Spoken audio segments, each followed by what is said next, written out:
Gan éon chluthe bút go grí seo bhí todhchaí Kildare Antrim a Ryan bí amhail. Cuána fleart agus ón an éile ha man trátrachta. Look, last week we scored 2 points in play, so that's something that we said before, that can't happen again.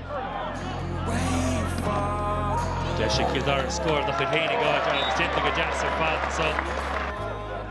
Fight it like Jack Travers. You may get that port fish in. A handbrat ball in the Hinardi.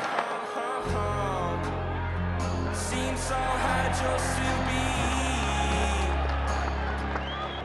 Smack the Cunnell Cunning. Agus Iachar Shin mar score of Cunnell Cunning. We knew we're playing at home in front of our home crowd. We wanted to put on a display, and the lads definitely did that. Nugent agus a point. Bunscott.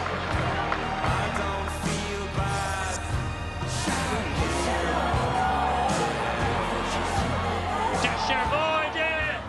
She finds it. No call there, but Hánig an Slither im Mro aniu agus Hogman na scorna so sinné.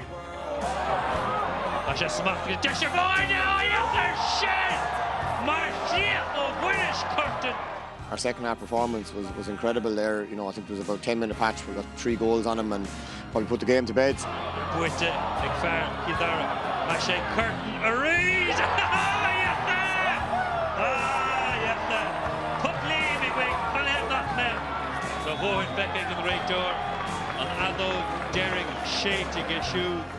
This is where we want to be. We want to be playing likes of Clare, likes of Wexford, likes of Dublin, Antrim, these teams, like they're top class. Stocha go dúirfik sé pí muín doing gur féidirling na cluichí seo a bhuacin.